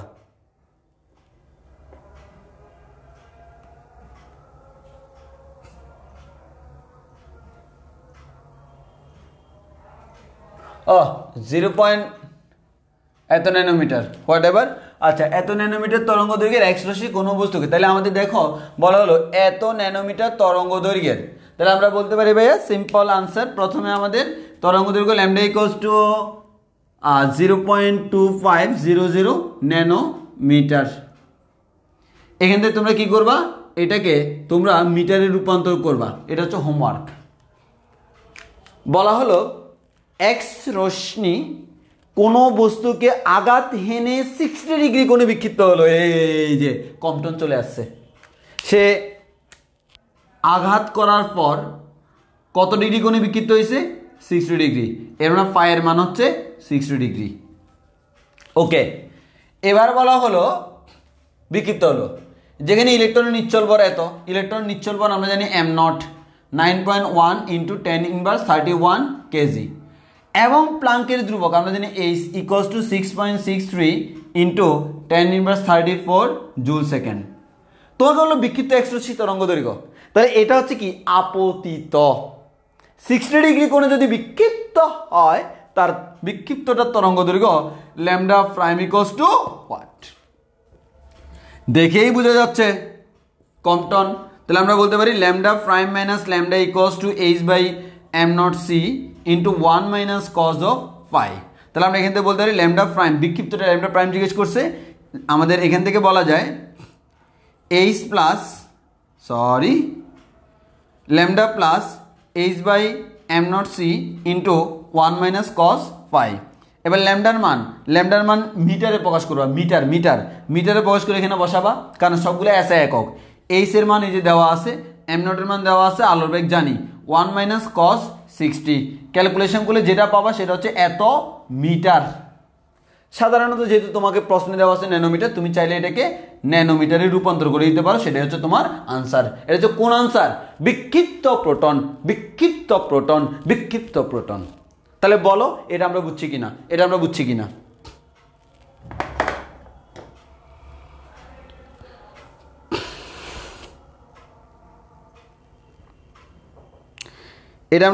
বলো একটু বুঝছি কিনা।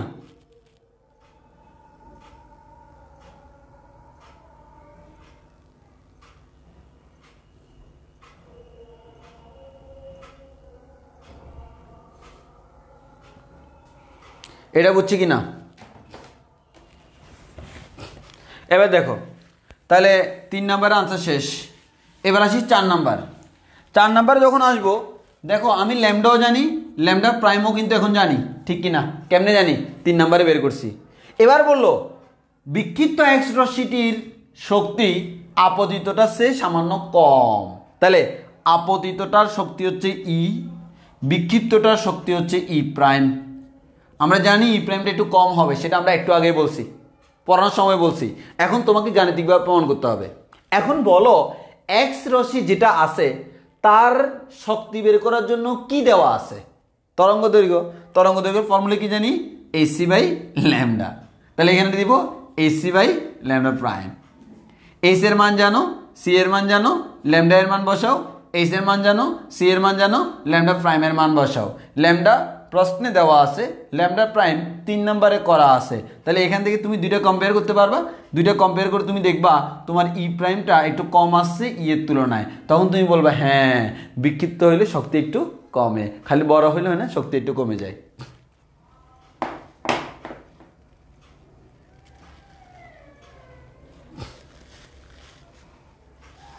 একজন বললো এই সূত্র সরাসরি অ্যাপ্লাই করতে পারবো কিনা, অবশ্যই পারবো, অবশ্যই পারবো, না পারার কিছু নাই, ডাইরেক্ট সরাসরি অ্যাপ্লাই করবো, সরাসরি অ্যাপ্লাই করবো।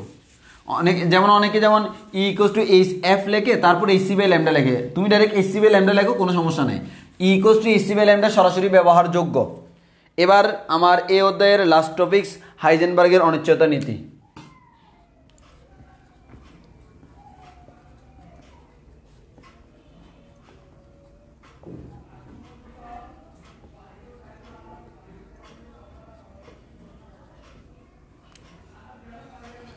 এটাই আমার এই অধ্যায়ের লাস্ট টপিকস হাইজেনবার্গের অনিশ্চয়তার নীতি। তাহলে বলো আগে আমাদের এতটুকু ক্লিয়ার হয়েছে কিনা, যতটুকু পড়াইছি এতটুকু সবার ক্লিয়ার কিনা বলো। এতটুকু ক্লিয়ার হলে আমাদের হাইজেনবার্গের অনিশ্চয়তার নীতি পড়তে অল্প কিছুক্ষণ টাইম লাগবে, সর্বোচ্চ 10 মিনিটও লাগবে না আশা করি। ছোটো একটা জিনিস, 10 মিনিট লাগবে, ছোট্ট একটা প্রমাণ করাবো।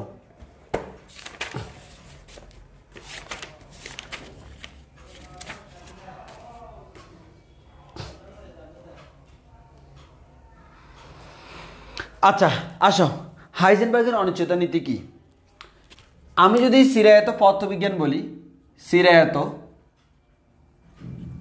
পদার্থবিজ্ঞানে দেখা যায় আমরা বলি মনে করো এম ভরের কোনো একটা বস্তু, সে তার ভরবেগ এত ভরবেগে গতিশীল। তাহলে আমি যদি বলি সে কোথায় আছে, তাহলে আমি যদি জিজ্ঞেস করি ভরবেগ কত, আনসার 100% কারেক্টলি বের করা যাবে।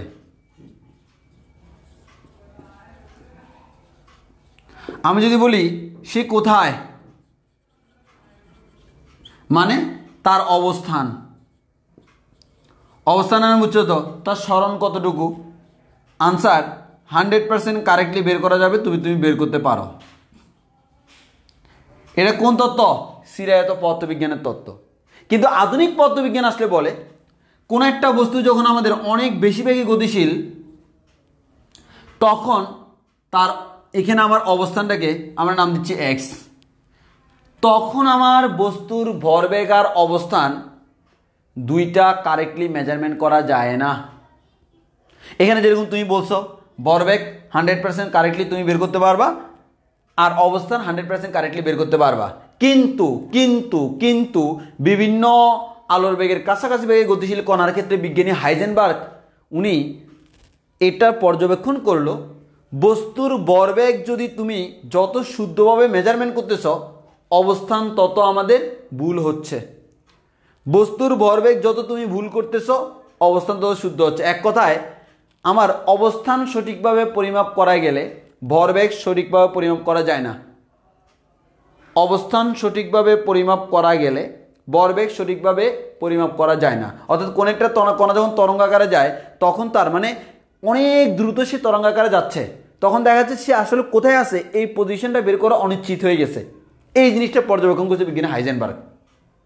উনি বলল কোন একটা বস্তুর ভরবেগ এবং অবস্থান দুইটা এট এ টাইম কখনো 100% কারেক্টলি বের করা যায় না।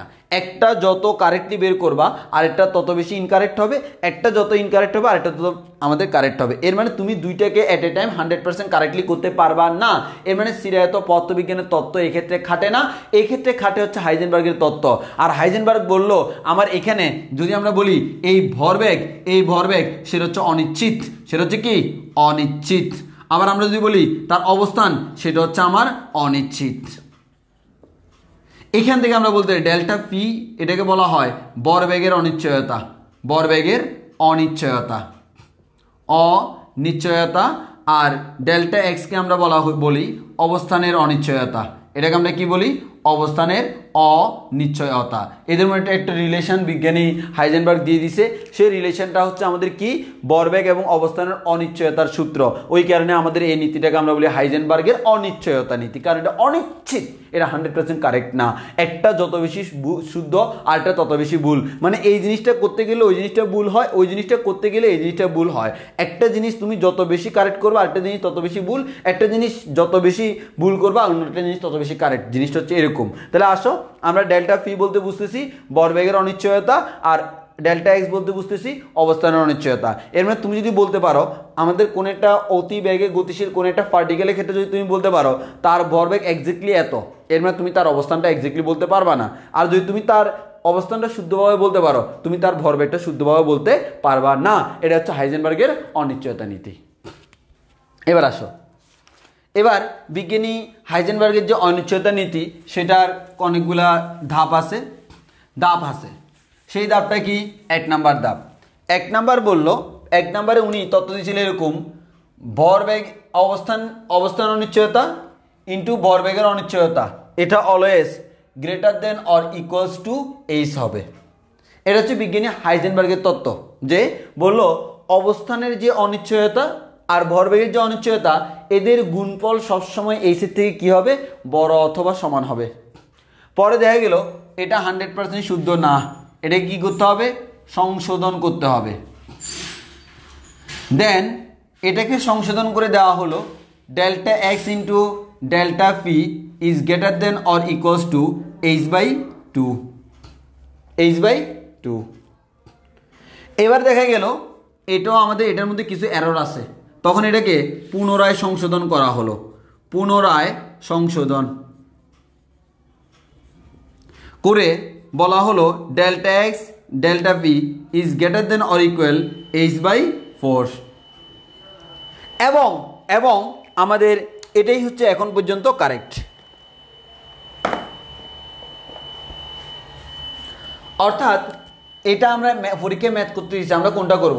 আমরা লাস্টেরটা করব, কারণ এটা ভুল।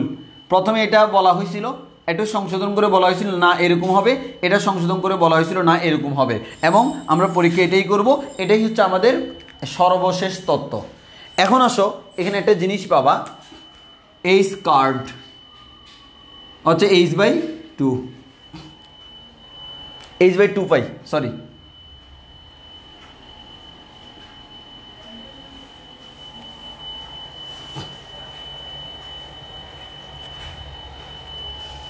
আমি 5 তো দিই h/2 পাই h/4 পাই। হ্যাঁ, প্রথমে h দিছিল, দেন h/2 পাই, দেন h/4 পাই।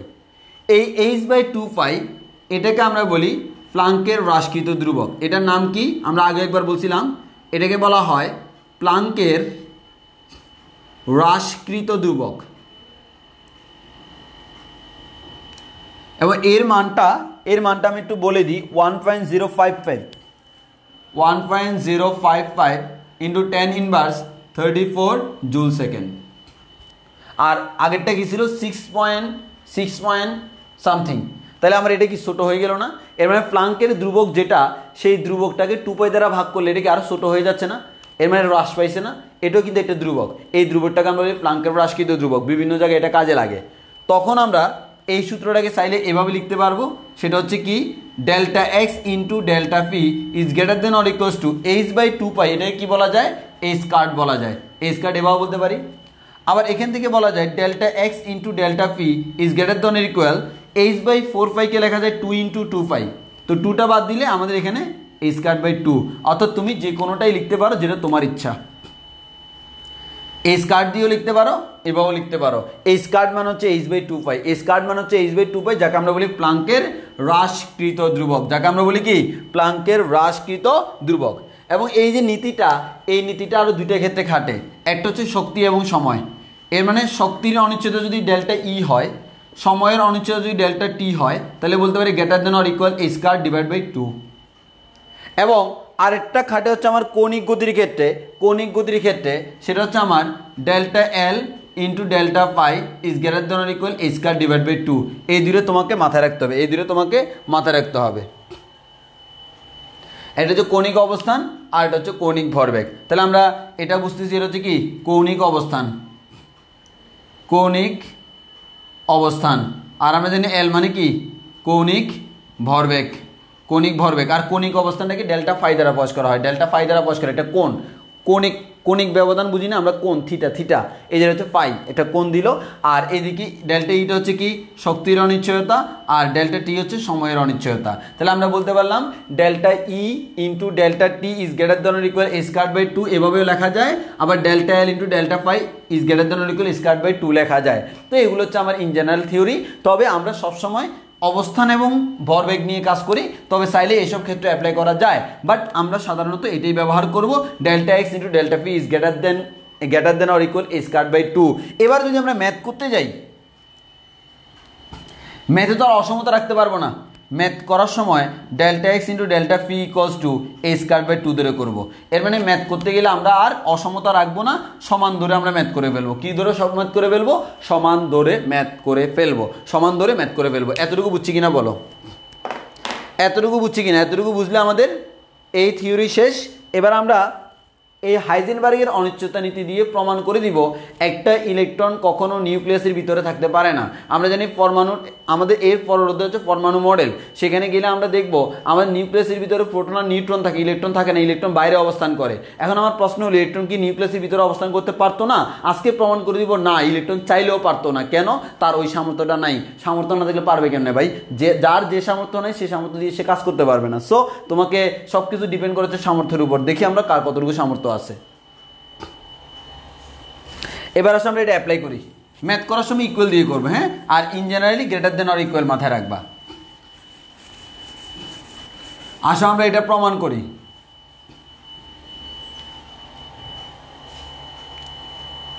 আচ্ছা,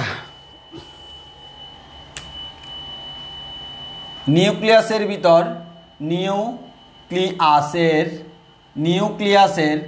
ভিতর ইলেকট্রন থাকতে পারে না, ইলেকট্রন থাকতে পারে না।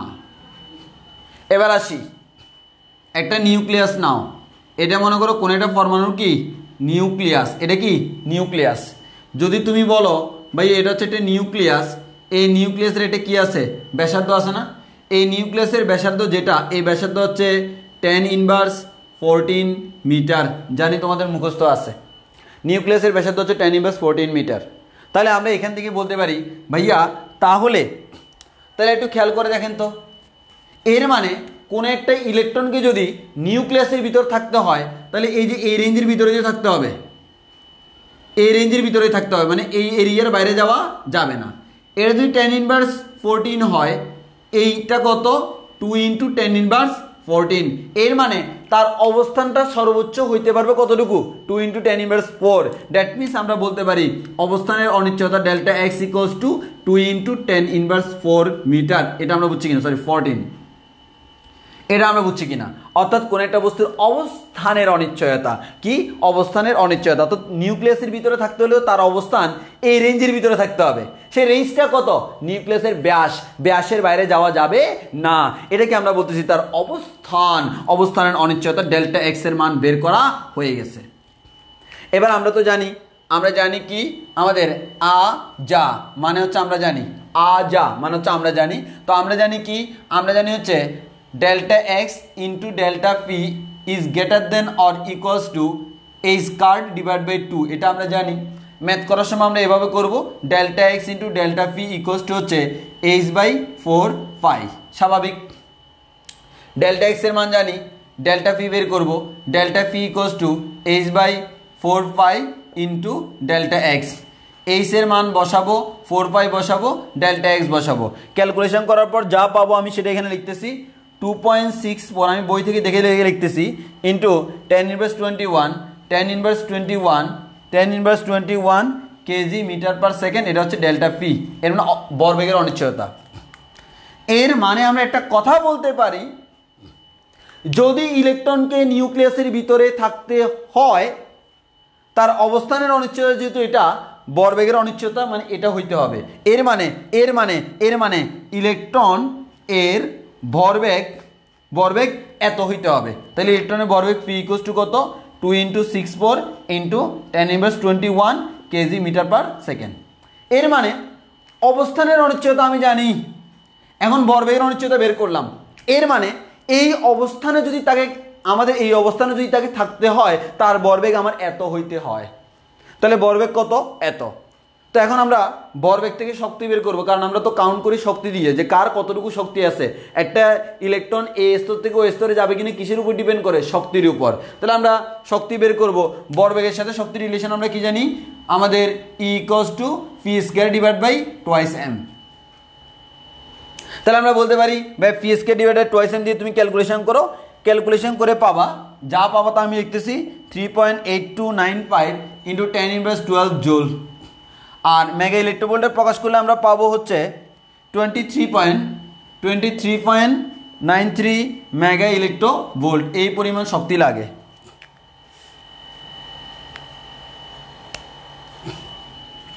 তাহলে একটা ইলেকট্রনকে যদি এই রেঞ্জের ভিতরে থাকতে হয় তার ভরবেগ এত হইতে হবে, আর ভরবেগ এত হইতে পারে হবে মানে হচ্ছে শক্তি 23.93 মেগা ইলেকট্রোভোল্ট হইতে পাবে। কিন্তু বাস্তবে 4 মেগা ইলেকট্রোভোল্টের বেশি হয় না। এর মানে বাস্তবে ইলেকট্রনের শক্তি যদি তুমি কাউন্ট করো, ইলেকট্রনের শক্তি সর্বোচ্চ হইতে পারে 4 মেগা ইলেকট্রোভোল্ট, কিন্তু তাকে যদি এই রেঞ্জের ভিতর থাকতে হয় তার শক্তি দিতে হবে 23.93 মেগা ইলেকট্রোভোল্ট। তার লাগবে এতটুকু, কিন্তু তার আছে এতটুকু। সো আলটিমেটলি সে পারে না, সে নিউক্লিয়াসের ভিতর থাকতে পারে না। যদি থাকতে হয় তাকে এই পরিমাণ শক্তি নিয়ে থাকতে হবে। ওই কারণে ইলেকট্রন কোথায় থাকে? নিউক্লিয়াসের বাইরে থাকে। সবাই বুঝছে কিনা বলো?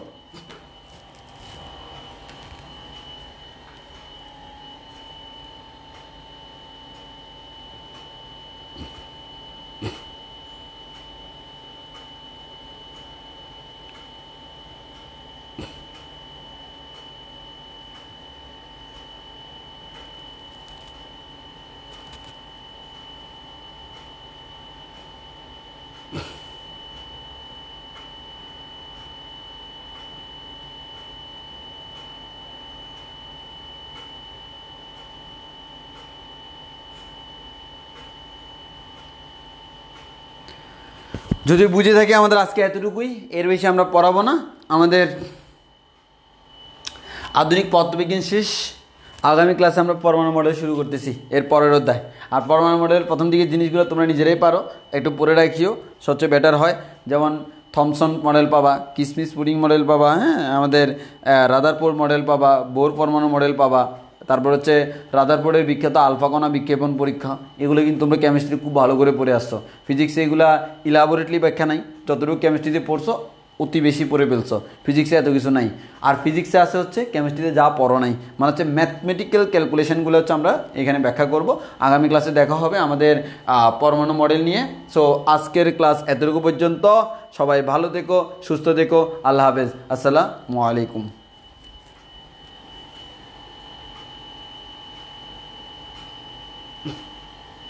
এই সাদিক শাহ ভুঁইয়া কমেন্ট করছে, ব্যাসার্ধর ওইটা বুঝো নাই।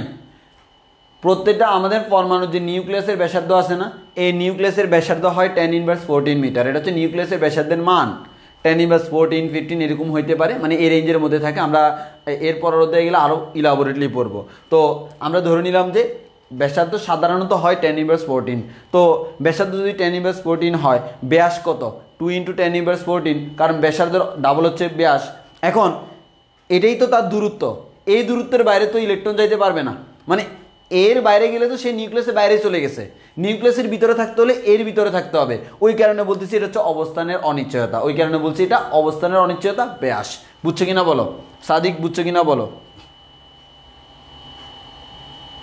সাদিক বুঝছো কিনা বলো? যদি বুঝো তাহলে আমি শেষ করি।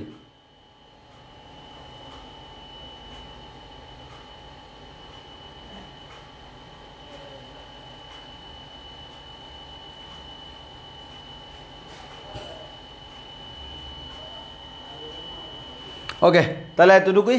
আল্লাহ হাফিজ।